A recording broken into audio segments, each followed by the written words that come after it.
Nagdulot ng matinding takot ang magnitude 7.4 na lindol sa Davao. 5 na ang napaulat na namatay. Live mula sa TV5 Media Center, nangunguna sa balita si Rainiel Pawit. Rainiel, ang sinasabi ng FIVOX ay ang epicenter mismo ay ang bayan ng Manay sa Davao Oriental. Jiggy, tama no, tumama nga itong epicenter o yung lindol sa karagatan ng Manay, Davao Oriental. At dahil nga sa lakas nito ay ramdam yung pagyanig sa malaking bahagi ng Davao Region, maging sa ilang mga probinsya sa Visayas at maging sa Bicol. Sa bayan nga ng Manay ay nakunan pa ng CCTV yung pagyanig ng lupa. Yung ilan sa mga residente roon ay nagtakbuhan na nga dahil sa takot. So yan no, yung ilan sa mga yan ay tumunta doon sa mga kalsada at napahinto na sila dahil nga sa sunod-sunod o matagal na pagyanig. Yung ilan naman sa mga kapatid natin na mga nasa paaralan ay wala na rin takas no, kaya naman sila ay nagpulasan na palabas ng eskwelahan at yung kani-kanilang mga magulang lalo na yung mga bata ay sinundo na nga itong mga apektadong estudyante na ito. At ito naman sa Mati City, isang babae yung nabagsakan ng pader. Umabot na rin sa Davao de Oro ang naramdaman lindol at dahil nga sa takot ay naghiyawan na yung mga residente habang yung ilan ay napakapit pa sa puno. Ang mga pasyente naman sa Davao del Sur Provincial Hospital ay isa-isa na ring inilikas. Sa Davao City, naglaglagan na yung mga paninda sa isang grocery store habang ang mga tao sa isang mall ay nagmamadali na ring makalabas. Nagpanik naman ang mga construction worker habang nasa taas ng ginagawang gusali. Nasira naman ang bahagi ng kisame ng isang paaralan habang nasa loob nga yung mga estudyante.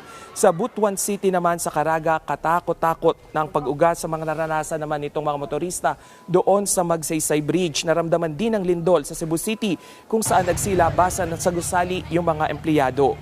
Sa Legazpi City naman sa Albay, nakuna ng video ang pagyanig sa isang hotel. Jiggy, ayon nga sa provincial government ng Davao Oriental ay 3 na yung nasawi doon sa kanilang lugar. Isa yung nabagsakan ng pader habang yung 2 naman ay inatake sa puso. Nagkaroon din ng casualty na tigisa no, sa Davao de Oro at Davao City. Jiggy. At Rainiel, kanina nabanggit ng FIVOX na mabuti na lamang at malalim yung pinagmulan ng lindol dyan, mga 20 kilometers na lalim.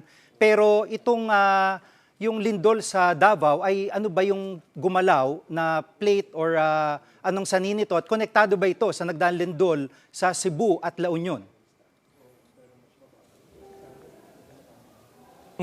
Jiggy, nilinaw yan ng FIVOX na hindi nga konektado itong 3 nagdaang lindol. Una, yung dito sa Davao ay yung paggalaw naman itong Philippine Trench. Yung naman sa Cebu ay yung Bago Bay Fault at habang doon sa La Union ay yung Philippine Fault. So yung 3 yan ay walang interconnectedness, sabi nga nitong FIVOX at ito rin yung paglilinaw naman ni FIVOX Director Toto Bacolcol. Pakinggan natin.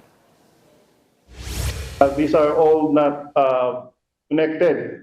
Yung paggalaw ng ating mga active faults ay yung mga active faults natin are independent from each other unless they're very close to each other.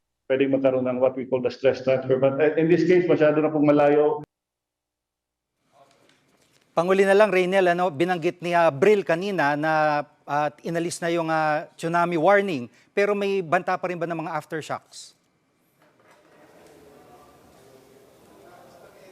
Jiggy, sa nakalipas na mga paglindol, gaya rin to yung nangyari ngayon. No? After 2 hours ay ililift na nga itong tsunami warning kung wala na rin naman naranasan na mga malalakas na aftershocks. Pero as we speak, no, meron nang naitala na almost 213 na aftershocks at 10 nga doon yung naramdaman sa komunidad doon sa Davao Region. Jiggy.